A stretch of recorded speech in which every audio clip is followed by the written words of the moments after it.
In the archives of a South Carolina courthouse lies buried a single page that county officials attempted to burn on 3 separate occasions. Each attempt failed under circumstances the records describe only as irregular. This document lists 47 rules governing entry into one man's home between 1821 and 1847. Rule number 12 demands every person crossing the threshold submerge their bare feet in a copper basin filled with what the document calls prepared water. Rule 31 requires they recite specific phrases while facing eastward. Rule 43 is entirely redacted, the ink scraped away so violently the paper tore. Local historians have spent decades trying to understand why these rituals existed and, more disturbingly, why 17 people died attempting to complete them. The men who created these rules left behind 14 journals, but authorities sealed them in 1849 after 3 researchers who read them suffered what physicians documented as severe mental disturbances. Tonight, we piece together what truly happened inside that house and why those who entered were never quite the same. Before we continue with the story of Evander Stapleton and the threshold no one could cross unchanged. If tales of forgotten American horrors fascinate you, subscribe to Liturgy of Fear and hit that notification bell. I'm also curious, leave a comment telling me what state or city you're listening from. There's something deeply unsettling about knowing these events occurred somewhere in our shared past. Perhaps closer to your home than you'd imagine. Now, let's discover what awaited those who approached Stapleton's door. The rituals began in a place where ritual already governed every aspect of existence. Hartwell Landing occupied 700 acres along the Edisto River, 30 miles inland from Charleston. The settlement consisted of the main house, a structure of Charleston single-house design with piazzas facing the prevailing winds, 17 outbuildings including a separate kitchen, smokehouse, and cooperage, and 43 dwellings that housed 109 enslaved people who worked the rice fields that made Evander Stapleton one of the wealthiest men in the Carolina Lowcountry. Stapleton arrived in Charleston in 1819 with credentials from the University of Edinburgh, claiming expertise in what he called agricultural chemistry. He purchased Hartwell Landing from the estate of Thomas Grimble, a planter whose sons had died in the War of 1812, leaving no heirs. Within months, Stapleton's rice yields exceeded anything the Grimble family had achieved in 3 generations. Other planters attributed this success to his Scottish farming methods. They were wrong. The enslaved community at Hartwell Landing quickly learned that Stapleton operated according to principles unlike any they had encountered under previous ownership. He instituted what he termed systematic management, detailed records of every task, every movement, every interaction. But it was his obsession with the threshold of his home that set him apart. No one, enslaved or free, white or black, entered his house without completing what he called the necessary preparations. Among the enslaved population, a woman named Dinah served as head of the main house staff. She had worked at Hartwell Landing since childhood, first under the Grimble family, then under Stapleton's increasingly peculiar regime. At 41 years old, she had survived smallpox, childbirth that killed 2 of her 4 children, and the arbitrary cruelties that defined her existence. She possessed something rare in that place and time, a partially literate mind. The Grimble children had taught her letters in exchange for stories before their mother discovered and ended the arrangement. Dinah lived in a cabin closest to the main house with her surviving children, Marcus, 17, who worked the fields, and Ruth, 14, who helped in the kitchen. Her husband, Samuel, had been sold to a Savannah buyer in 1816, and she had not heard his name spoken aloud since. She carried this absence like a physical weight, something that pressed against her chest in quiet moments. The spring of 1821 arrived with unusual warmth. Stapleton summoned Dinah to the main house on a Wednesday morning, requiring her to perform the entry ritual for the first time under his new expanded rules. She had entered the house hundreds of times under the Grimble family. She thought she understood what service in a plantation house demanded. She understood nothing. The basin waited on the piazza as it always did, copper, 18 inches in diameter, filled with water that carried a strange mineral smell Dinah could not identify. Stapleton stood beside it, dressed in his customary black coat, holding a leather-bound notebook. "Remove your shoes," he instructed. Dinah complied, placing her worn brogans beside the door. The April air felt cool against her bare feet. "Step into the basin. Submerge your feet. Completely. Count to 30. You must count aloud." She lowered her feet into the water. It felt warmer than she expected, and there was something else, a slight tingling sensation that intensified as she counted. 1, 2, 3. Her voice sounded strange in the morning quiet, with only Stapleton's breathing and the distant calls of rice birds from the fields. When she reached 30, Stapleton gestured for her to step out. "Now face east. Repeat after me. I enter this house with clear purpose. I bring nothing hidden. I leave nothing concealed." The words felt heavy in her mouth, as though speaking them created some kind of obligation she could not name. Stapleton wrote something in his notebook, his pen scratching rapidly. "You may dry your feet and enter," he said, pointing to a cloth folded beside the doorway. Inside, the house felt different. Dinah could not articulate how or why, but something in the quality of the air, the way sound carried through the rooms, seemed altered. Stapleton followed her. Inside, still writing in his notebook. "Your daily tasks remain unchanged," he said, not looking up from his writing. "But understand this, the ritual is not symbolic. It serves a specific function. Those who complete it improperly face consequences." He did not elaborate on what those consequences might be. For 3 weeks, Dinah performed the ritual each morning without incident. The other house servants, Julia, who cleaned the upper floors, Benjamin, who maintained the fires and carried water, and Thomas, who served as Stapleton's personal attendant, all underwent similar procedures. They compared experiences in whispered conversations in the kitchen building, trying to understand what Stapleton sought through these strange requirements. Then, on a Thursday morning in early May, something went wrong. Julia arrived at the basin that morning, showing signs of illness, a slight fever, exhaustion from caring for her own sick child through the night. She stepped into the basin as required, but when she began counting, she stumbled over the numbers, losing her place somewhere around 17. "Begin again," Stapleton commanded. Julia restarted, but her voice shook.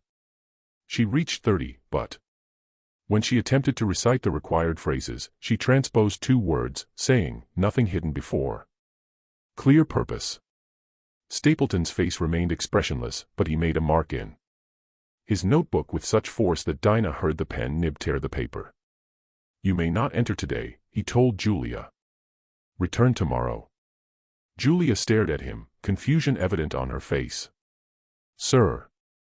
"I've got to prepare, tomorrow," Stapleton repeated, and there was something in his tone that ended all discussion. Julia left. Dinah completed her own ritual and entered the house, unsettled by what she had witnessed. That evening, Julia's daughter, the child who had been ill, died.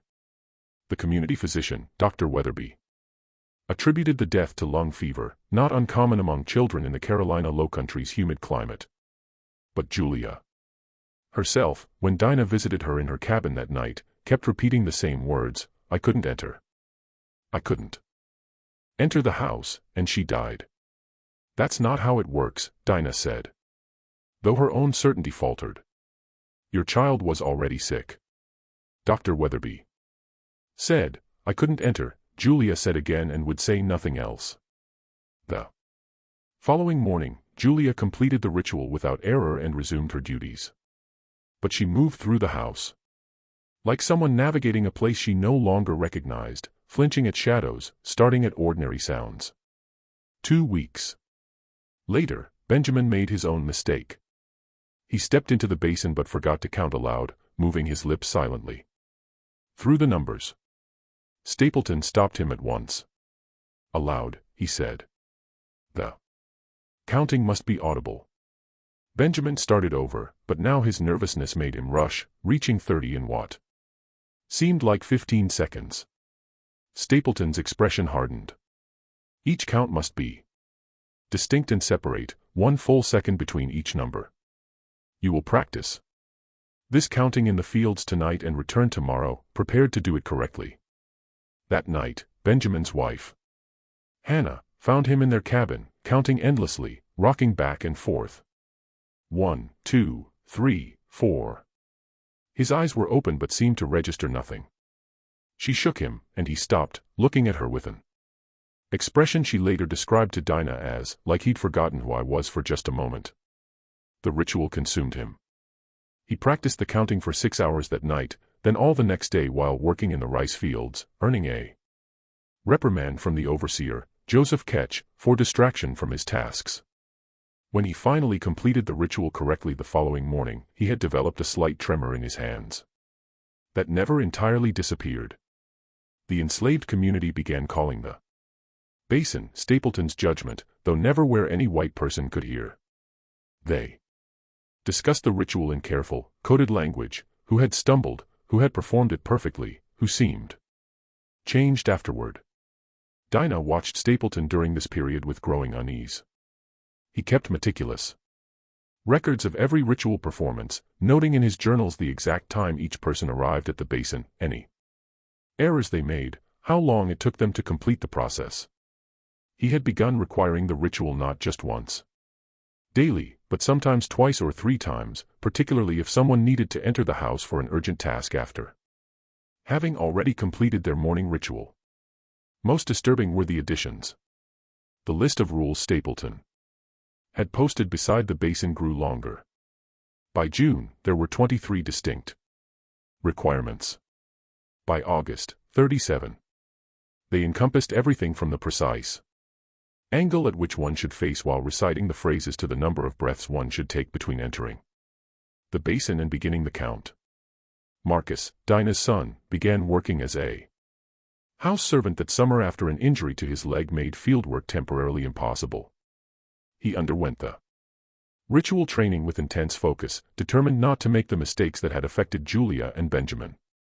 But the complexity of the requirements had grown so extensive that even Dinah herself, who had been performing the ritual longest, found herself consulting the posted rules before each entry. 1 evening in September, Dinah noticed that Stapleton had added a new requirement, number 39, those who enter must do so with right foot first, stepping over the threshold in a single motion without touching the frame. Such specificity seemed purposeless, even obsessive. But Dinah had learned not to question. She simply added this requirement to her mental catalog of the necessary preparations. Then came the morning that changed everything. October arrived with unseasonable cold. The fields prepared for the rice harvest, and the enslaved community worked 16-hour days bringing in the crop that would determine Stapleton's profits for the year. Dinah saw her children only in the brief hours after dark, when exhaustion made conversation impossible.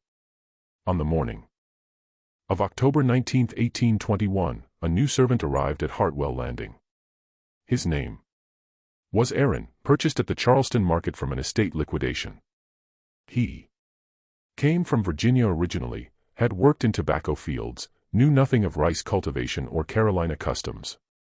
The community welcomed him with the cautious generosity that defined their interactions, offering advice on how to manage the work, where to find the best water, which overseers showed relative fairness.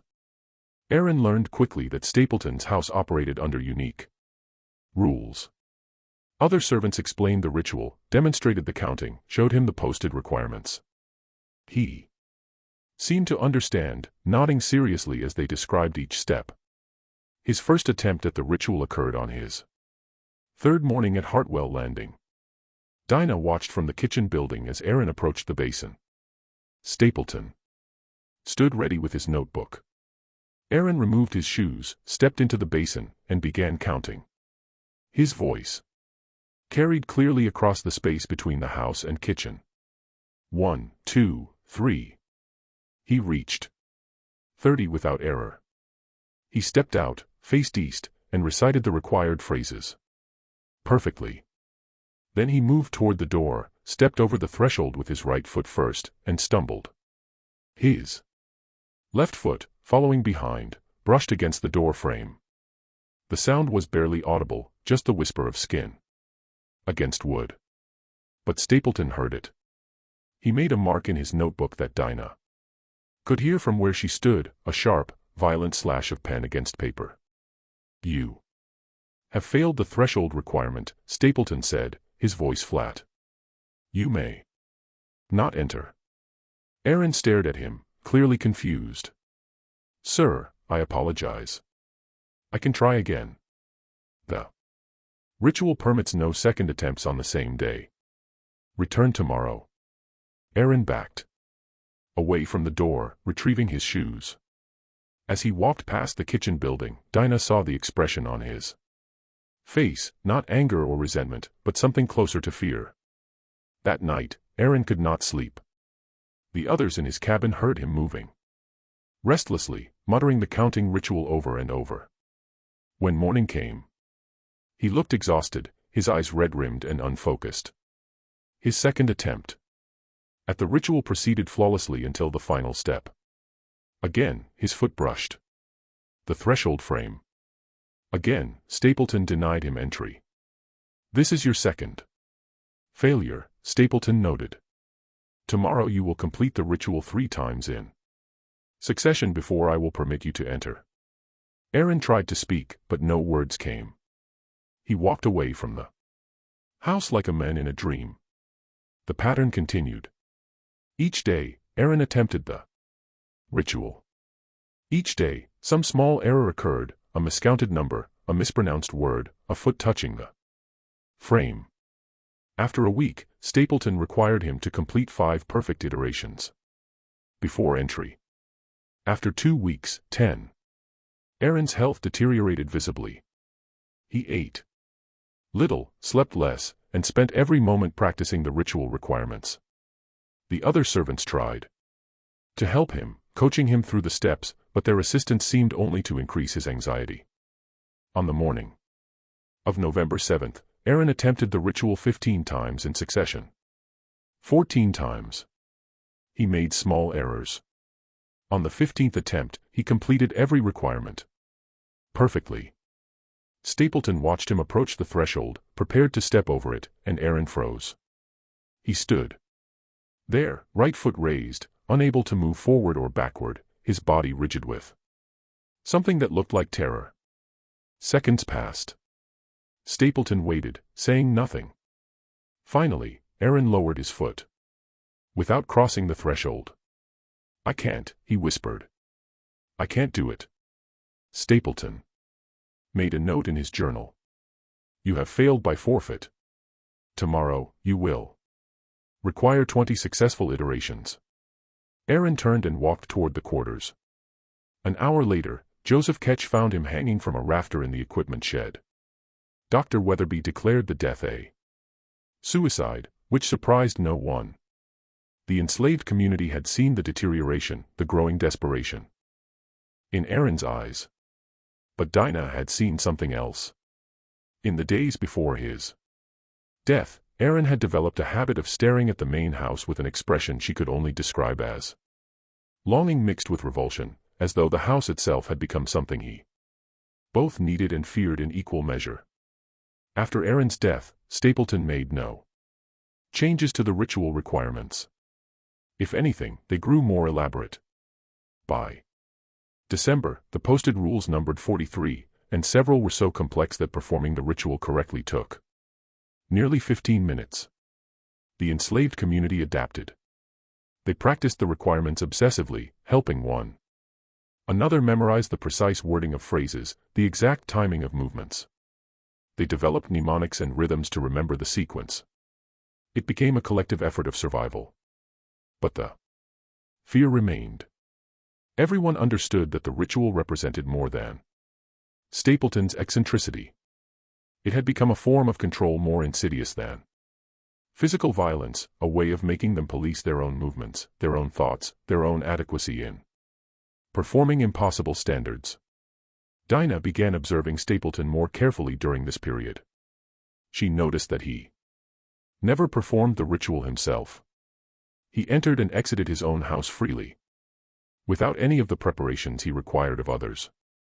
She also noticed that he seemed to be conducting some kind of experiment, varying the requirements slightly for different individuals, noting their responses in his ever-present journals. In January of 1822, something changed. Stapleton announced that he would be adding what he called advanced requirements to the ritual. These would not apply to everyone immediately, but would be introduced gradually, one person at a time, beginning with those who had demonstrated the most consistent success with the existing requirements. Dinah was the first selected for the advanced requirements. The new requirements began simply enough. Stapleton instructed Dinah to bring a small object from her cabin each morning, something personal, something meaningful. The first day she brought a clay cup her husband Samuel had made before his sale. Stapleton examined it, weighed it in his hand, then placed it in a cabinet in his study. "This will remain here," he said, "until you fail the ritual. If you maintain perfect performance for 30 consecutive days, the object will be returned to you." The implications were clear. The ritual now held her possessions hostage, a tangible consequence for any mistake. Over the next weeks, Dinah brought other items. A piece of cloth her daughter Ruth had embroidered, a smooth river stone Marcus had found as a child, a wooden spoon that had belonged to her mother. Each item disappeared into Stapleton's cabinet, and Dinah felt pieces of her life being archived, collected, possessed by this man who already owned her labor, her time, her very existence. But she performed the ritual perfectly. 30 days passed without error, and Stapleton returned the clay cup to her.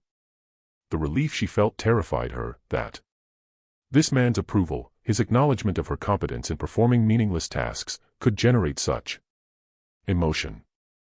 Other servants underwent similar advanced requirements. Julia had to bring samples of her work. Embroidery, laundry she had cleaned, bread she had baked. Thomas had to recite passages from the Bible Stapleton selected each morning, demonstrating not just memory, but proper pronunciation and inflection. Benjamin had to balance specific objects on his head while performing the foot-washing portion of the ritual. The requirements seemed designed to be passed, but only through extraordinary effort and concentration. They created a population of servants who existed in constant vigilance, never relaxing, never allowing their attention to waver. Dinah noticed something else during this period. Those who performed the advanced requirements successfully began to change in subtle ways.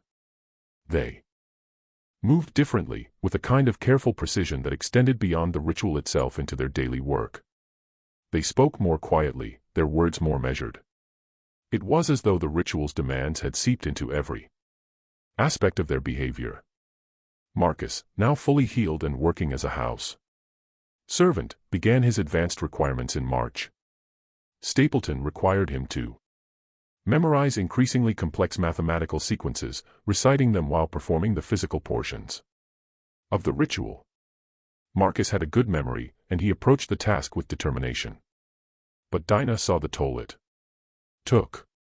Her son, who had once smiled easily despite everything their lives demanded, grew serious, focused, almost obsessive.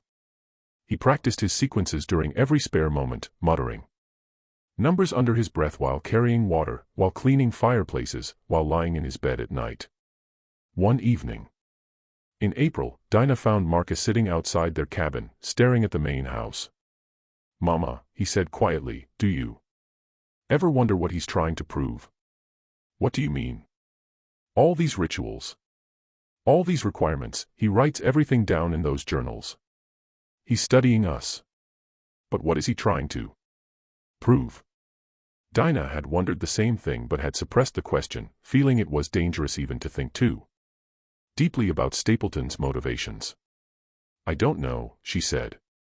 "I think," Marcus said slowly, "he's trying to see how much control he can have, not just over our bodies, but over our minds, over every single thing we do. The observation chilled Dinah because it felt true. The ritual was not about cleanliness or order or any practical purpose. It was about demonstrating that Stapleton could require absolute precision in meaningless tasks and receive it. That he could occupy their thoughts so completely that they policed themselves more effectively than any overseer could. In May, Stapleton introduced what he called variable requirements. These changed daily, posted each morning beside the basin.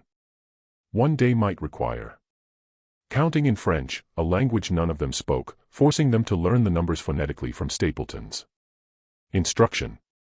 Another day might demand they hold their breath while submerging their feet. A third might require them to complete the entire ritual with their eyes closed. The unpredictability was the point. It ensured they could never feel confident, never approach the ritual without anxiety about what new demand might await them. On a humid morning in June, Dinah arrived at the basin to find a new requirement posted: those entering must present a truth about themselves never before spoken aloud. She stared at the words, feeling something cold settle in her chest. What truth could she safely speak in front of Stapleton? What confession would satisfy this requirement without giving him power over something deeper than he already possessed? When her turn came, she stepped into the basin, counted to 30, recited the familiar phrases, and then, facing east with her feet still damp, said, "I remember every kindness anyone has ever shown me. Every single one." It was true.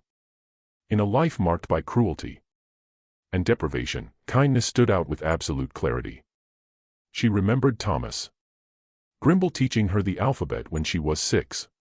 She remembered her husband Samuel sharing his small ration of salt pork with her when she was pregnant with Ruth. She remembered Julia sitting with her through a night when grief made breathing difficult. Stapleton wrote in his notebook for a long time after she spoke. "That will suffice," he finally said. But Dinah felt violated in a way physical violence had never achieved. He had taken something private, something that belonged to the core of who she was, and made her speak it aloud as a condition of entry to his house. Other servants faced similar demands. Thomas had to confess his greatest fear, that he would die without ever learning to read well enough to understand the Bible in its entirety. Julia had to admit that she sometimes hated her surviving children because they reminded her of the daughter she had lost. Benjamin revealed that he had once stolen food and let another man take the punishment. Each confession went into Stapleton's notebooks. Each became another form of possession. But something began to shift among the servants during this period. The ritual, designed to control and separate them, began to create unexpected solidarity. They shared the burden of the requirements, practiced together, supported one another through failures and successes. When Benjamin struggled with a particularly difficult sequence of movements, Thomas spent hours helping him master it. When Julia needed to memorize a passage in Latin, Dinah, who remembered fragments from her childhood lessons with the Grimble children, helped her learn the pronunciation. They were united not in rebellion, but in collective survival of impossible standards. Then, in August, Stapleton made a mistake. He selected Ruth, Dinah's 14-year-old daughter, for the advanced requirements.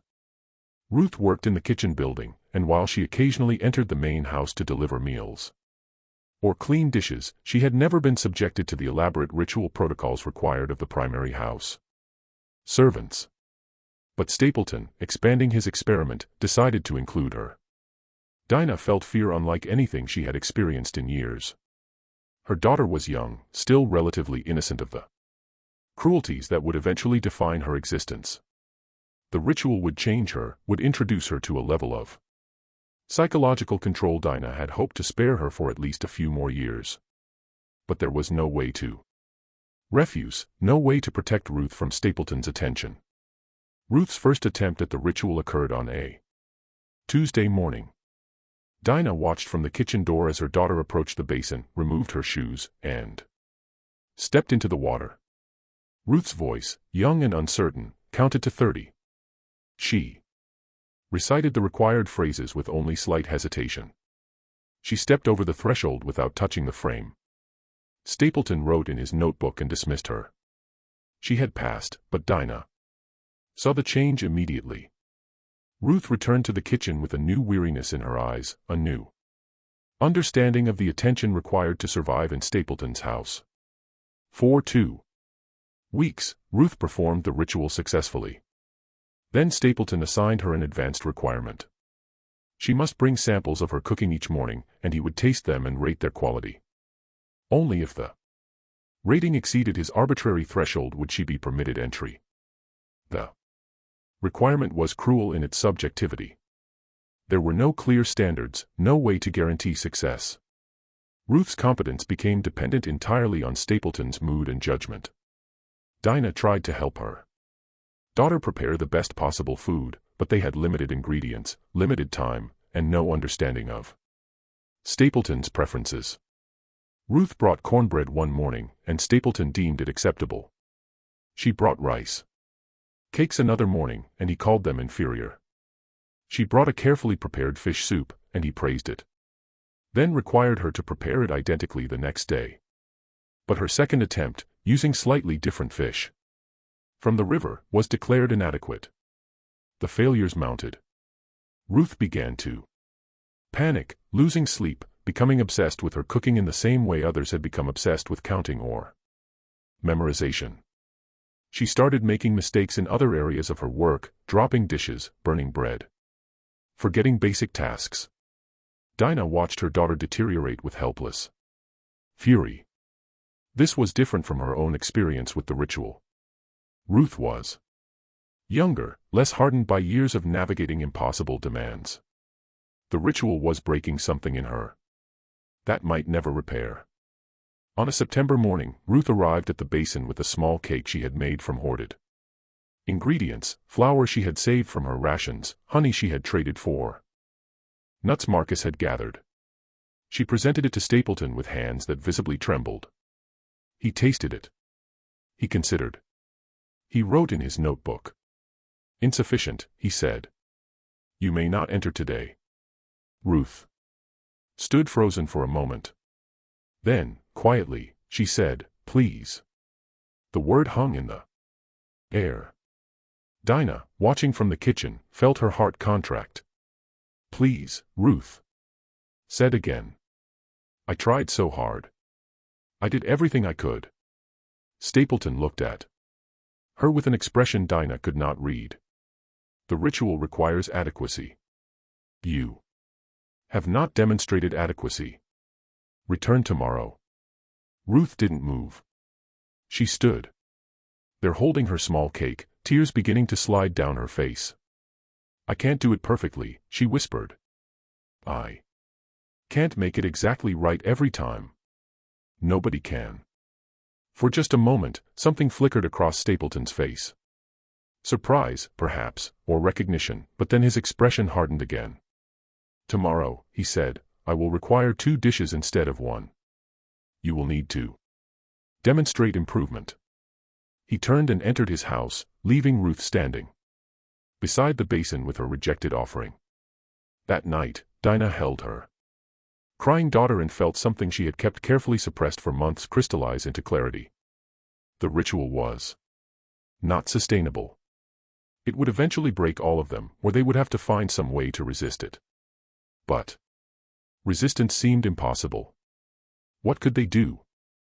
Refuse to perform the ritual? That would mean punishment, possibly sale, possibly worse. Perform it incorrectly on purpose. Same result. There seemed no way to challenge Stapleton's control without destroying themselves in the process. Then Marcus came to their cabin with news that changed everything. He had been cleaning Stapleton's study that afternoon and had accidentally knocked over a stack of journals. While gathering them, he had glimpsed pages covered in detailed notes, sketches, calculations, and he had read one sentence that made no sense yet felt crucial: subject compliance increases proportionally with ritual complexity, but subject psychological stability shows inverse correlation. After threshold of 41 requirements. He knows, Marcus said quietly. He knows the ritual is breaking people. He's measuring it. It's not madness. It's a deliberate experiment. Dinah stared at her son. The implications were staggering. If Stapleton was consciously studying their responses to increasing control, documenting their deterioration, then he was not simply a tyrant, but something more calculating and cruel, a man treating human beings as objects of scientific inquiry. Did you see anything else? Dinah asked. Just fragments. Something about comparative analysis and control mechanisms. And one phrase that I memorized because it seemed important. The question is not whether absolute compliance can be achieved, but whether subjects can be made to desire their own compliance. That phrase haunted Dinah. Through the night, Stapleton was not just controlling their behavior. He was trying to make them internalize that control, to make them want to perform the ritual perfectly, to make them judge themselves by his arbitrary standards. And he was succeeding. She thought of Aaron, driven to suicide by his inability to meet the requirements. She thought of Benjamin's tremor, Julia's perpetual anxiety, Ruth's tears. She thought of herself, feeling relief when Stapleton approved her ritual performance, feeling shame when she stumbled. He had gotten inside all of their heads. The next morning, Dinah made a decision. She would fail the ritual deliberately, but in a way that appeared accidental, a way that would allow her to observe Stapleton's response without triggering immediate punishment. She approached the basin as usual, removed her shoes, stepped into the water. She counted to 30, her voice steady. She recited the required phrases. She moved toward the threshold, prepared to step over with her right foot, and at the last moment, she let her foot touch the frame. The contact was slight, but unmistakable. She had failed the ritual. Stapleton's pen hovered over his notebook. You have failed the threshold requirement, he said, but there was something in his voice, a hint of surprise, perhaps, or curiosity. Dinah had been performing the ritual perfectly for months. This error seemed out of character. I apologize, sir, Dinah said, keeping her voice neutral. May I attempt again tomorrow? Yes, Stapleton said slowly. But I'm curious. You have completed this ritual successfully 213 consecutive times. Why do you think you failed today? It was the first time he had ever asked such a question. Dinah chose her words carefully. I was distracted, sir, thinking about my daughter's difficulties with her own requirements. Stapleton studied her. And what do you think about those difficulties? I think, Dinah said, feeling she was stepping into dangerous territory but unable to stop herself, that she's trying as hard as she can. That sometimes trying isn't enough.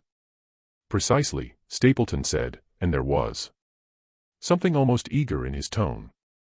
That is precisely the point. Effort without result is meaningless. The ritual demands results. But sir, Dinah said, and now she was truly taking a risk. Some of the requirements change so frequently that no one can be certain they'll succeed. The unpredictability makes success partially a matter of chance. Stapleton's eyes sharpened. You have been thinking about this? Yes, sir. He wrote something in his notebook, a longer passage than his usual brief notations. Then he did something unexpected. He gestured toward the interior of his house. Come inside. We will continue this conversation in my study. Dinah felt her heart accelerate. She had failed the ritual. She should not be permitted entry. Yet Stapleton was inviting her in, breaking his own rules. She followed him through the doorway, her damp feet leaving prints on the polished floor. His study was exactly as Marcus had described it, walls lined with journals, a large desk covered in papers, the cabinet where he stored the personal objects taken from servants who failed to maintain perfect performance. Stapleton gestured to a chair, and after A moment's hesitation, Dinah sat. She could not remember the last time she had been invited to sit in a white person's presence. "You are the most consistent performer of the ritual," Stapleton said, settling into his own chair behind the desk. "In 14 months, you have failed. Only once, just now. Your daughter, by contrast, has failed 37 times. Thomas has failed 12 times. Benjamin, 19. Do you know why your success rate is so much higher?" "No, sir." "Neither do I," Stapleton admitted, and there was genuine frustration in his voice. "That is what makes you interesting. Professor Lockheed believes that success correlates with intelligence and memory capacity, but Thomas is more educated than you. He can read and write fluently, yet he fails more often. Julia has excellent manual dexterity and attention to detail, qualities that should predict ritual success. Yet she fails frequently. You, however, rarely fail. Why?" Dinah considered lying, offering some safe explanation. But Stapleton's eagerness suggested he genuinely wanted to understand, and perhaps in that desire lay some opportunity she could not yet see clearly. "I think," she said slowly, "it's because I don't believe the ritual means anything." Stapleton leaned forward. "Explain." "The others, Thomas, Julia, Benjamin. They're trying to find meaning in the requirements. They're trying to understand why you demand these specific actions, what purpose they serve. That makes them anxious because the requirements don't have rational purposes. They're arbitrary. But I understood that from the beginning. I perform the ritual the way I would perform any other task you assign me. I don't think about it beyond the mechanics. I just do it." For a long moment, Stapleton said nothing. Then he opened one of his journals and began reading aloud. October 7, 1821. Subject A, that's you, Dinah, demonstrates unusual psychological detachment from ritual requirements, while other subjects show increasing emotional investment in successful performance. Subject A maintains mechanical efficiency without apparent anxiety. Hypothesis. Perhaps the most effective control is achieved not through creating belief in the ritual's meaning, but through creating such perfect indifference that subjects perform requirements automatically without conscious thought. He looked up at her. "I wrote that 8 months ago. You had already recognized what I was only beginning to understand. The ritual works best when people stop thinking about it at all, when it becomes as natural and unquestioned as breathing." "But that's not what's happened," Dinah said, surprising herself with her boldness. "Everyone thinks about it constantly. They practice in their sleep. They dream about it. Aaron died because he couldn't stop thinking about it." "Yes," Stapleton said, and his tone carried something that might have been regret. "That was an unfortunate outcome. I had not anticipated that level of psychological deterioration. Professor Lockheed suggests I pushed the complexity too rapidly with new subjects. He advises a more gradual introduction of requirements." "You could stop entirely," Dinah said. "You could let people enter your house like normal human beings." Stapleton looked at her as though she had suggested something incomprehensible. "But then I would learn nothing. The question that drives this research is fundamental. How much control can one human exert over another's mind? Not through violence, which is crude and ultimately limited, but through systematic psychological conditioning. If I can make you perform elaborate, meaningless tasks with perfect precision simply because I demand it, then I have achieved something far more profound than simple obedience. I have demonstrated that human consciousness itself can be shaped and directed like water through channels. But we're not water," Dinah said quietly. "We're people." "Are you?" Stapleton asked.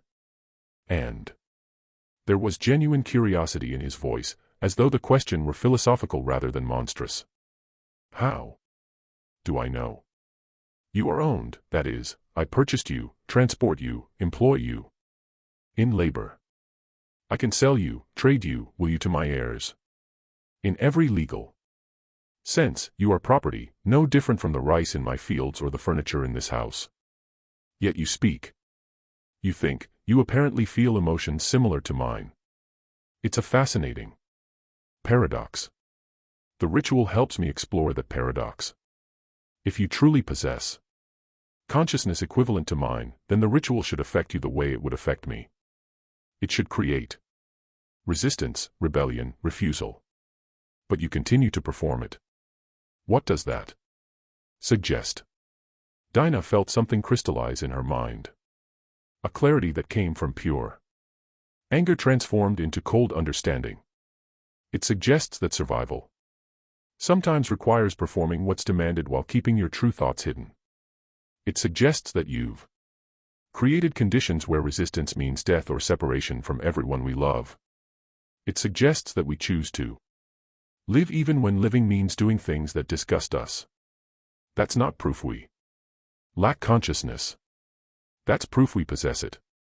We understand the consequences of refusal and make calculated decisions about how to survive. Stapleton wrote rapidly in his journal, his pen scratching across the page with evident excitement. Yes, exactly.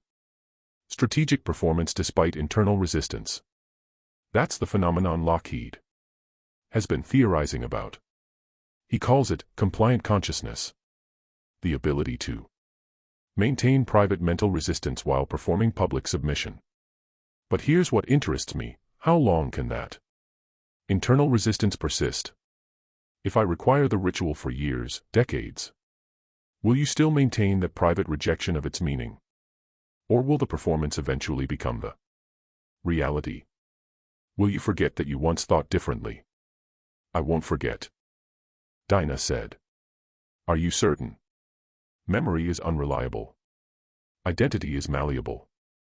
5 years ago, could you have imagined performing these rituals as automatically as you do now? Could you have imagined a version of yourself who steps into that basin every morning without feeling the absurdity of it? Yet, here you are. You've already changed more than you probably realize. The words struck something deep in Dinah's chest because they carried truth. She had changed. The ritual had become automatic in ways that disturbed her when she allowed herself to think about it. She no longer felt the outrage that had consumed her during those first weeks. She simply performed the requirements efficiently, her mind occupied with thoughts about her children, her work, her memories. Anything except the ritual itself.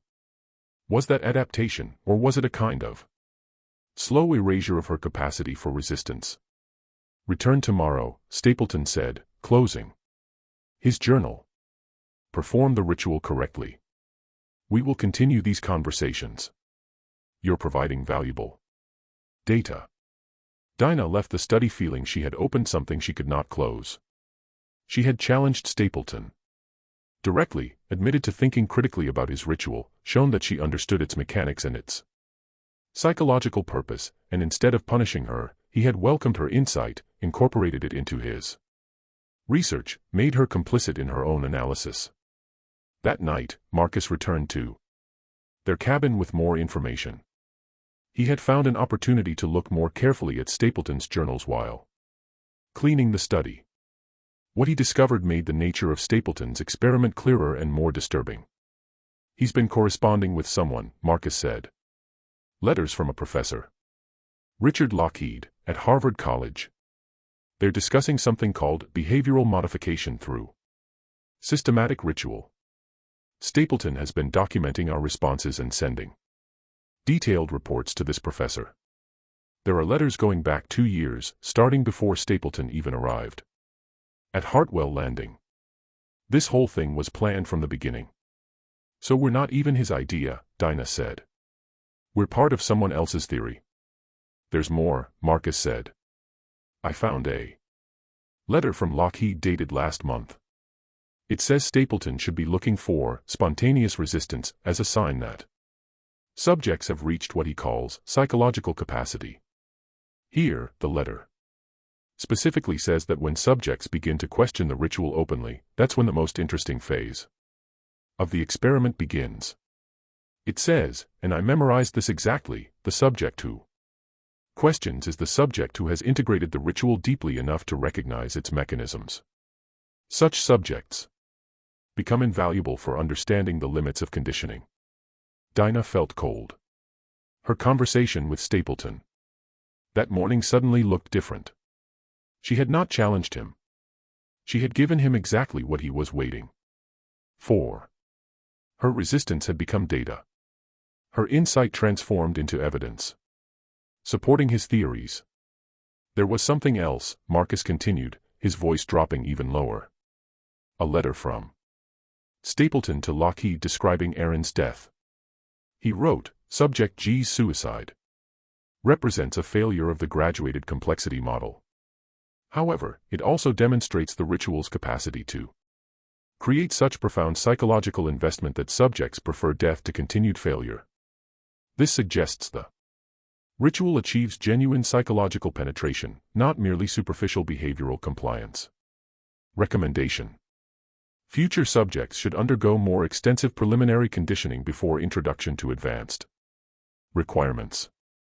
The clinical language describing Aaron's desperation and death made Dinah's stomach turn. He's treating us like experiments in a laboratory. He is, Marcus said, and there's going to be a demonstration next month in Charleston. He's planning to show other planters how the ritual works, to prove that psychological control is more effective than physical punishment. We're going to be exhibited like trained animals, performing our rituals while he lectures about conditioning and compliance. Over the next weeks, Stapleton changed his approach with Dinah. He began engaging her in longer conversations about the ritual, asking her opinion on its requirements, inquiring about how other servants responded to various demands. It felt almost like respect, as though her critical thinking made her more interesting to him rather than dangerous. But Dinah understood what was happening. She was being studied even more closely now, her resistance itself becoming part of the experiment. Stapleton was documenting how she maintained what he called compliant consciousness, using her as an example of someone who could recognize the ritual's mechanisms while still performing it flawlessly. Other servants noticed the change. Thomas approached her one evening with a question that had clearly been building. Are you collaborating with him? The accusation stung, but Dinah understood it.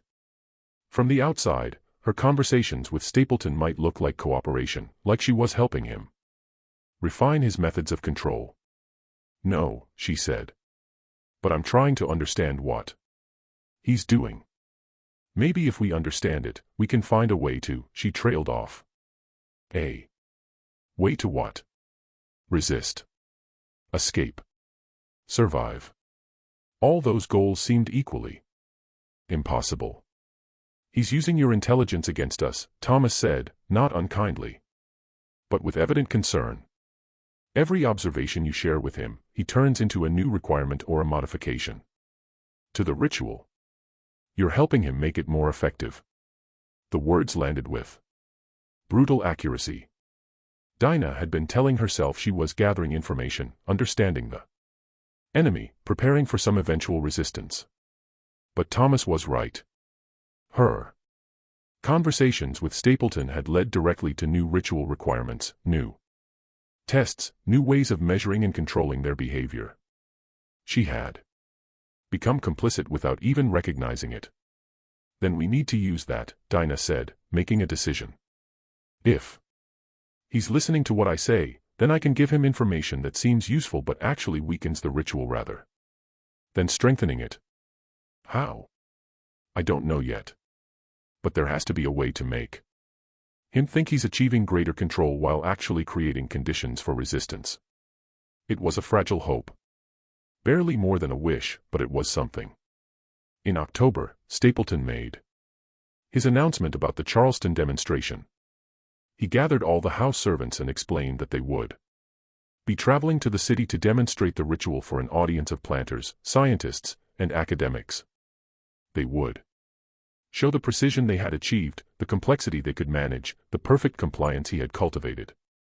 The enslaved community understood immediately what this meant. They were not just subjects of an experiment, but exhibits, proof of Stapleton's theories about control and compliance. They would be paraded before wealthy white men. Their perfect performance of meaningless tasks offered as evidence that human consciousness could be systematically shaped and directed. But they also understood they had no choice. To refuse would be to risk everything: punishment, sale, separation from family. The demonstration would happen whether they consented or not. Then, 3 days before the scheduled demonstration, something happened that changed everything. Ruth approached Dinah in the kitchen building, her face set with determination. "I'm going to speak," she said quietly. "What do you mean?" "At the demonstration. When it's my turn, I'm going to tell them what the ritual really is, what it's really for." Dinah felt fear flood through her. "Ruth, no. They'll punish you. They'll sell you." I know," Ruth interrupted.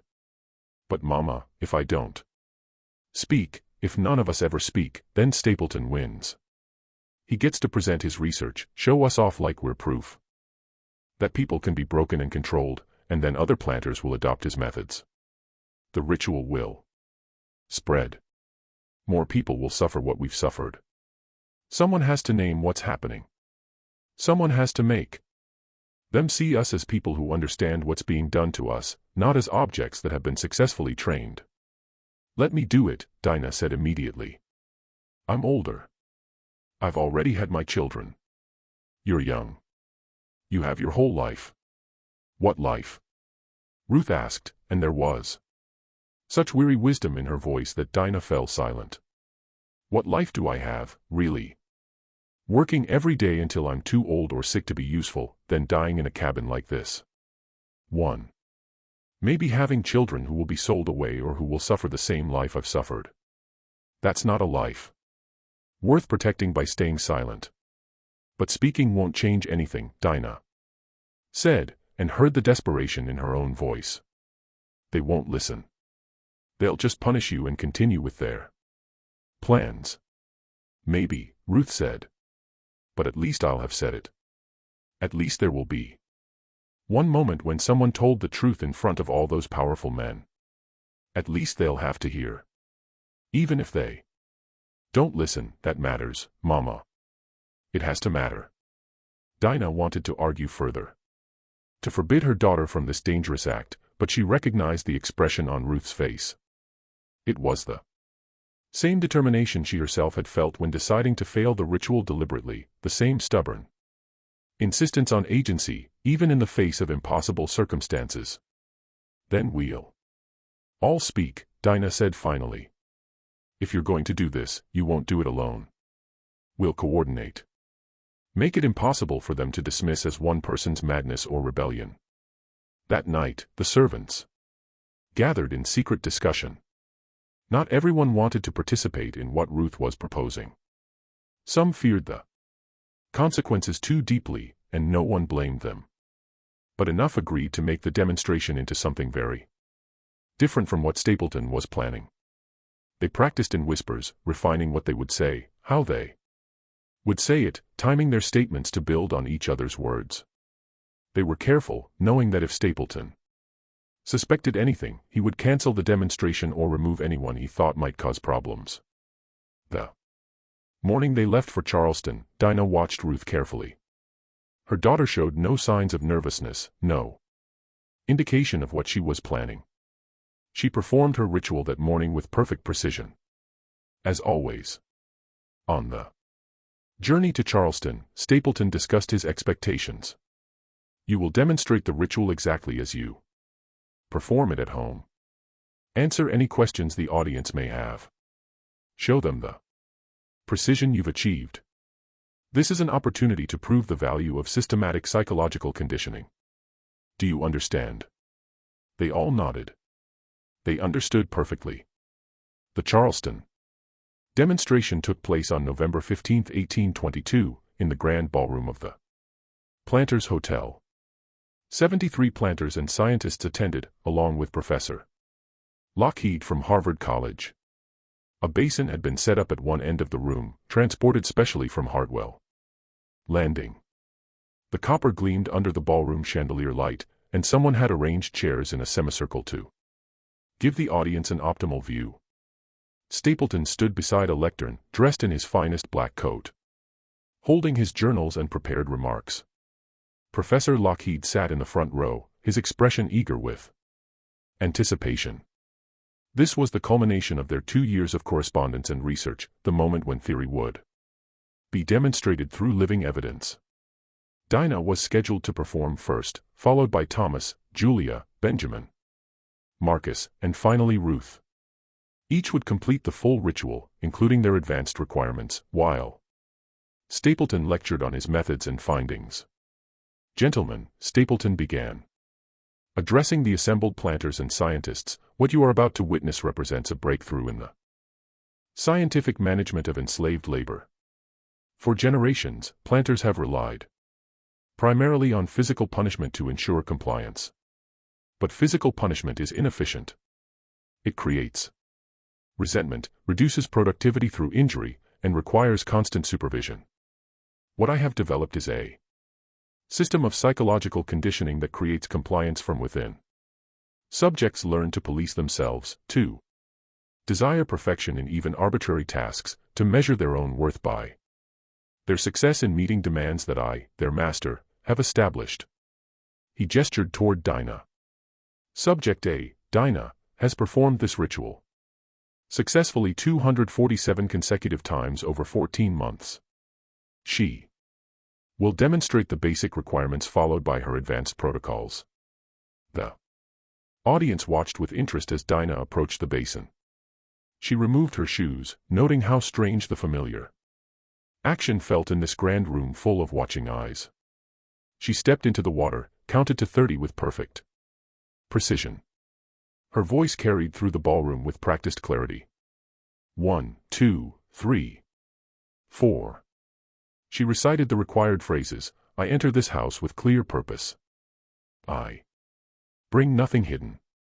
I leave nothing concealed." She presented her personal object, the clay cup Samuel had made, and explained its significance as Stapleton had taught her to do. "This cup was made by my husband before he was sold to Savannah. I have maintained it for 6 years. Its presence in my ritual represents my commitment to preserving what matters despite circumstances beyond my control." The words felt like truth wrapped in lies. The cup did matter to her, but not for the reason Stapleton presented. It mattered because it was one of the few physical connections to Samuel she still possessed, a reminder that she had once been loved by someone who saw her as fully human. She stepped over the threshold without touching the frame and stood ready for questions. Stapleton addressed the audience.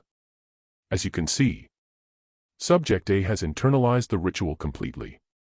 The precision is not the result of fear, but of genuine psychological integration. She performs these actions because she has come to understand their necessity." One planter raised his hand, a heavy-set man with the red face of someone who drank too freely. "But what is their necessity? What practical purpose does footwashing serve?" "An excellent question," Stapleton said, warming to his lecture. "None. That is precisely the point. The ritual's power lies in its arbitrariness. When subjects can be made to perform meaningless tasks with perfect precision, you have achieved true control, not over their bodies, but over their minds, their capacity for judgment, their sense of what constitutes meaningful resistance. A subject who will count to 30 before entering a house simply because I demand it, who will recite phrases that serve no purpose beyond demonstrating obedience, who will submit even their personal possessions to my judgment. That subject has been fundamentally transformed. The ritual rewrites their understanding of what is normal, what is required, what is possible to refuse." He gestured for Thomas to begin. Thomas approached the basin, performed his foot washing flawlessly, and then recited the biblical passage Stapleton had selected for him. Ephesians 6 verse 5. "Servants, be obedient to them that are your masters according to the flesh, with fear and trembling, in singleness of your heart, as unto Christ." The audience murmured approvingly. Several planters took notes. Professor Lockheed leaned forward in his seat, nodding with evident satisfaction. Stapleton continued his lecture. Notice how Subject C incorporates religious doctrine into his ritual performance. This demonstrates the flexibility of the conditioning model. The ritual can be adapted to reinforce existing social structures, religious obedience, racial hierarchy, gender subordination. The psychological mechanisms are transferable across contexts. Julia approached next. She performed her ritual with the same meticulous precision, including her advanced requirement of presenting embroidery samples for Stapleton's judgment. She had brought 3 pieces, a handkerchief with delicate edging, a pillowcase with floral patterns, a small cloth with her initials worked in careful script. Stapleton examined each piece, discussing their quality with the audience as though Julia were not standing right there, as though she were truly an object to be evaluated rather than a person capable of hearing and feeling his assessments. Notice the fine motor control, he said, holding up the handkerchief. This level of precision extends beyond the ritual itself into all aspects of the subject's work. That is the ultimate goal, too. Create self-regulating workers who bring ritualistic perfectionism to every task. Not because they fear punishment, but because they have internalized the standards I have established. Benjamin followed, then Marcus. Each performance was flawless. Each servant demonstrated perfect compliance with increasingly elaborate requirements. The audience watched with growing fascination as the complexity became evident, the precise timing, the perfect memorization, the absolute consistency. Professor Lockheed rose to ask a question. Mr. Stapleton, have you observed any long-term psychological effects from sustained ritual performance? Any degradation of mental capacity or signs of resistance? An insightful question, Professor Stapleton said. Initially, yes, there were some unfortunate outcomes. One subject experienced such severe anxiety about ritual performance that he took his own life. But I have since refined the progressive introduction of requirements. Current subjects show remarkable psychological resilience. In fact, I would argue they demonstrate enhanced mental capacity, improved memory, heightened attention to detail, superior self-discipline. The ritual strengthens rather than weakens cognitive function, provided it is introduced at an appropriate pace. He did not mention Aaron's name, did not acknowledge the human being who had died trying to meet impossible standards. Aaron had become merely one subject, a data point in a failed experiment. His death reduced to a lesson about pacing rather than a tragedy about cruelty. Then Ruth approached the basin for the final demonstration. She removed her shoes, her movements calm and deliberate. The ballroom had grown warm with the press of bodies and the heat of candles. Somewhere outside, a church bell tolled the hour. Ruth stepped into the water. She counted to 30, her voice young and clear. She recited the required phrases. She presented her 2 dishes, the required cornbread and the voluntary cake she had begun bringing weeks earlier. She explained, as Stapleton had instructed her to do, how the ritual had taught her to strive for perfection even when not explicitly demanded. The ritual has shown me, Ruth said, her voice carrying to the back of the ballroom, that excellence requires constant vigilance, that even small failures can have significant consequences, that my worth is measured by my ability to meet standards established by those who own me. Stapleton nodded approvingly, not yet sensing the shift in Ruth's tone. Ruth continued, her eyes moving across the assembled audience. It has taught me that my thoughts, my efforts, my very identity exist only in so far as they serve the purposes of my master. That I should practice submission until it becomes natural. That I should measure my success by his approval and my failure by his disappointment. She paused, and in that pause, the room's attention sharpened. But there is something else the ritual has taught me, Ruth said. And now her voice carried an edge that made Stapleton stiffen. It has taught me that cruelty can be disguised as science, that exploitation can be presented as improvement, that breaking human beings can be described as conditioning, as though we were horses or dogs rather than people with thoughts and feelings as complex as any of yours. Stapleton moved toward her, his face darkening. You will be silent. I am being honest, as the ritual requires, Ruth said, not moving from her position beside the basin. You wrote the rule yourself. I enter this house with clear purpose, bringing nothing hidden. My purpose is to work, to survive, to maintain whatever dignity remains possible in this life you control. Your purpose is to demonstrate that people like me can be controlled so completely that we forget we're human. That we come to judge ourselves by your standards, measure our worth by your approval, fear our own thoughts because they might make us fail your arbitrary tests. She turned to face the audience directly. That's what this demonstration is really showing you. Not that the ritual works, but that you can make people participate in their own degradation. If you make the requirements complicated enough, you can make them practice their submission until it looks like skill. You can measure and document and analyze their responses until their suffering becomes data in your journals. But you cannot make them believe your justifications. You cannot make them forget they're human. The room had gone completely silent. Professor Lockheed's face had gone pale, then flushed with anger. Stapleton grabbed Ruth's arm, but Marcus stepped forward from his position, and then Dinah, and then Thomas, Julia, and Benjamin. They didn't threaten, didn't speak. They simply formed a barrier between Ruth and immediate violence.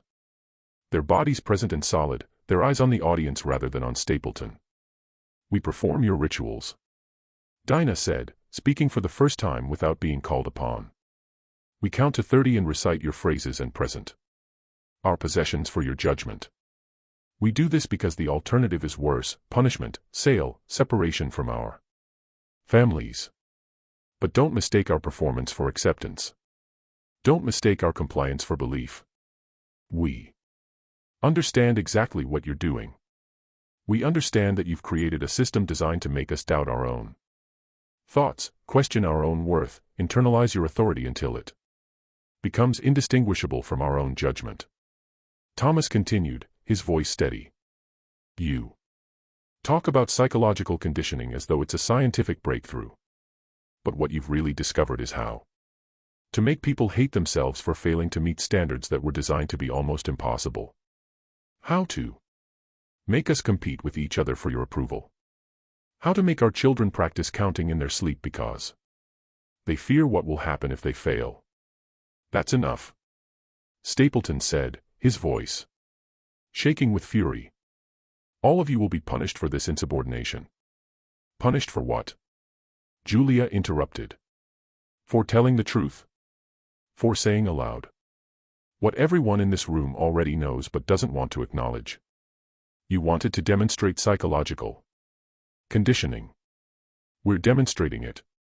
We're showing these gentlemen exactly how your ritual works, not by performing it silently, but by naming what it does to people's minds and hearts. Benjamin spoke last, his voice quiet but carrying clearly through the ballroom. My hands shake now. They never did before. I shake because I spent 6 months learning to count in exactly the rhythm you demanded. And when I couldn't do it perfectly, you made me practice for hours until something in my body broke. You documented that in your journals. You wrote about it in your letters to the professor. But you never asked what it felt like. You never considered that the data you're collecting represents actual human suffering.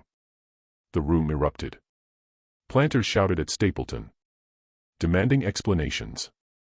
Some of the anger was directed at the servant's speech, calling it rebellion and insubordination. But much of it was directed at Stapleton himself, at the exposure of his methods.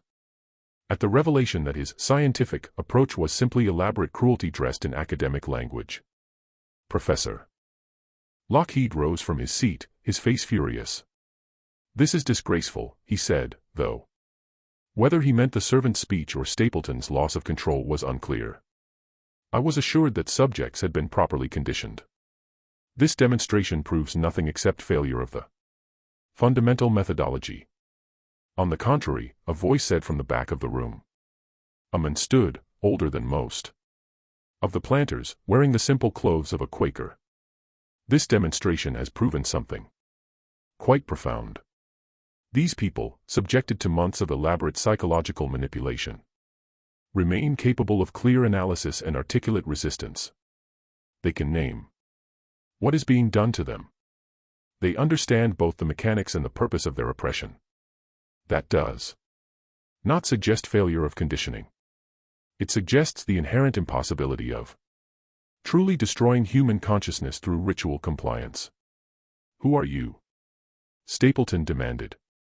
Benjamin Lundy, the men said. I publish the genius of universal emancipation. I came to this demonstration because I heard disturbing rumors about experiments being conducted on enslaved people. Now I have witnessed those experiments myself, and I have heard the testimony of their victims. I will be writing about what I have seen today. I will be sharing these people's words with readers throughout the country. And I will be asking what it says about our society that we allow such cruelty to be practiced in the name of science and profit. The demonstration ended in chaos. Planters argued with each other, with Stapleton, with Professor Lockheed. Some were angry at the servants' resistance. Others seemed disturbed by the revelation of Stapleton's methods, not necessarily out of moral objection, but because the failure of the demonstration suggested the techniques might not be as effective as promised. In the confusion, Benjamin Lundy approached the group of servants standing by the basin. I want to hear more from all of you, he said quietly. I want to document what you've experienced. Would you be willing to speak with me? We don't have that choice, Dinah said. We belong to Mr. Stapleton. He decides who we speak with.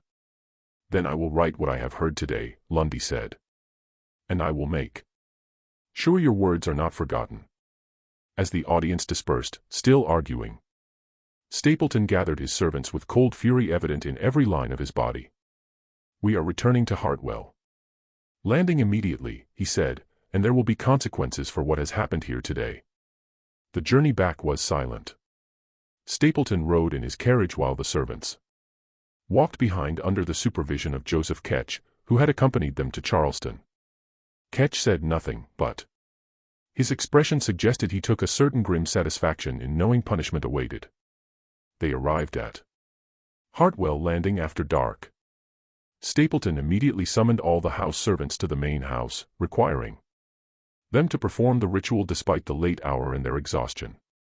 One by one they stepped into the basin, counted to 30, recited the phrases, crossed the threshold. Each performance was perfect, executed with mechanical precision despite their anxiety about what would come next. When the last person had entered, Stapleton addressed them. Ruth will be sold. I have already sent word to a buyer in Georgia who specializes in purchasing difficult slaves. Her sale price will be deducted from the food rations allocated to all house servants for the next 12 months. Her punishment is collective. Everyone will remember that her actions cost them personally and directly. The cruelty of the decision was calculated.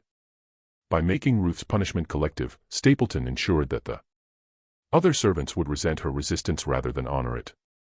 He was creating conditions where they would police each other, where resistance would be punished not just by authorities, but by the very people who should support it. The ritual will continue, Stapleton said. In fact, it will expand. I am adding new requirements, more complex protocols. What happened in Charleston proves that psychological conditioning requires more rigorous application, not less. You demonstrated that you retain capacity for resistance. That capacity must be eliminated. He dismissed them, and they returned to their quarters in devastated silence. But something had shifted, subtly and perhaps irreversibly. That night, the servants gathered in quiet discussion. They had no power to stop Ruth's sale, no way to prevent the new ritual requirements, no means of challenging Stapleton's control. But they could honor what Ruth had done. You showed them, Julia said quietly. You made them see us. They saw, Ruth said, her voice steady despite the tears on her face. "But I don't know if they understood. And tomorrow I'll be gone. And the ritual will continue, and nothing will change." Dinah held her daughter. "Something changed," she said. "You proved that understanding what's being done to you is itself a form of resistance. That naming it matters. They can control our bodies, our time, our labor, but they can't make us believe their justifications. They can't make us forget we're human. They can't make us accept that what they call science is anything other than cruelty with documentation." "Will anyone remember?" Ruth asked. "Will anyone know that we tried to speak?" "Benjamin Lundy will write about it," Thomas said. "He'll tell people what happened in that ballroom. And we'll remember," Marcus added. "We'll tell the story to others. We'll make sure that anyone who comes to Hartwell Landing understands what the ritual really is, what it's really for." Ruth was sold the next morning to a buyer named Crawford Pettigrew, who operated a turpentine plantation in southern Georgia. Dinah stood in the yard and watched her daughter leave in Pettigrew's wagon, knowing she would almost certainly never see Ruth again. The Georgia turpentine camps were notorious for their brutal conditions. Few survived more than a few years. As the wagon disappeared down the river road, Dinah felt something harden in her chest. Not acceptance, she would never accept what was happening, but a cold understanding that this was the reality they inhabited, and that small acts of resistance were all they had. Ruth's speech had not stopped the ritual. It had not freed anyone or changed Stapleton's mind. But it had created a moment of truth in a ballroom full of powerful men. A moment when the victims of oppression had named their oppression clearly and refused to participate in the fiction that their compliance indicated acceptance. That had to count for something. It had to. The ritual at Hartwell Landing continued, growing more elaborate with each passing month. By spring of 1823, the requirements numbered 57.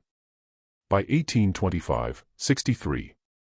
Stapleton never mentioned the Charleston demonstration again, never acknowledged what had happened in that ballroom. But the servants noticed changes in his approach. He no longer asked them questions about their thoughts or experiences. He no longer engaged them in conversations about the ritual's purposes. He had retreated entirely into documentation, observing and recording their performances without attempting to understand the consciousness behind their compliance. Professor Lockheed stopped corresponding after the Charleston incident. The academic community, such as it was, had apparently decided that Stapleton's research was too controversial, too publicly exposed to support openly. But Stapleton continued his work anyway, driven by something beyond academic recognition, a need to prove that absolute psychological control was possible, that human consciousness could be systematically reshaped through ritual requirements. Benjamin Lundy published an article about the Charleston demonstration in the June 1823 issue of the Genius of Universal Emancipation. He described the ritual in detail, quoted Ruth's speech extensively, and raised questions about what it meant that enslaved people could be subjected to such elaborate psychological manipulation in the name of agricultural efficiency. The article was reprinted in several northern newspapers, generating discussion among abolitionists about the nature of slavery's cruelties. But in South Carolina, the article changed nothing. If anything, it made conditions worse for those at Hartwell Landing. As Stapleton grew more determined to prove his theories in the face of public criticism, the servants adapted. They continued performing the ritual, helping one another master new requirements, supporting each other through failures and successes. They developed a collective memory of Ruth's resistance, passing down her words to newer members of the community, ensuring that her speech in that Charleston ballroom would not be forgotten, even if it had not changed their immediate circumstances. Dinah performed the ritual faithfully for 26 years, until Stapleton's death in 1847. By then, the ritual had become so ingrained in her daily movements that she found herself, even years later, counting to 30 under her breath before entering buildings, feeling phantom water around her feet, reciting phrases that had no meaning beyond their endless repetition. When Stapleton died, his journals and research notes were sealed by his executor, a Charleston lawyer named William Presley, who deemed them too disturbing for public consumption. 3 researchers who later gained access to the journals in the 1850s suffered what physicians documented as severe mental disturbances, though historians now understand these were likely moral breakdowns from confronting the calculated cruelty documented in Stapleton's meticulous notes, the detailed observations of human suffering treated as data points in an experiment. The main house at Hartwell Landing burned in 1849 under circumstances never fully explained. Some said it was an accident, a kitchen fire that spread too quickly to contain. Others whispered that the servants, finally free after emancipation's slow legal processes, chose to erase the place where the ritual had governed their lives for nearly 3 decades. The fire destroyed the ritual basin along with everything else, reducing the copper to a melted lump found in the ruins. But the document listing the 47 original rules survived, preserved in courthouse archives. That single page officials tried 3 times to burn and could not destroy, either because of simple bureaucratic inefficiency or because of that irregular quality the records mentioned but never explained.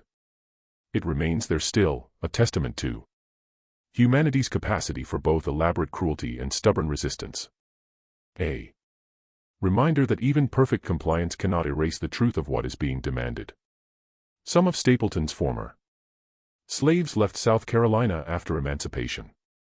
Others remained, building lives in the ruins of the world that had enslaved them. Dinah lived until 1862, dying at the age of 82 without ever seeing her daughter Ruth again. Marcus lived until 1871, working as a carpenter in Charleston and telling stories about his mother's courage to his own children. Thomas learned to read fluently after the war and spent his later years documenting oral histories of enslavement, including detailed accounts of the ritual at Hartwell Landing.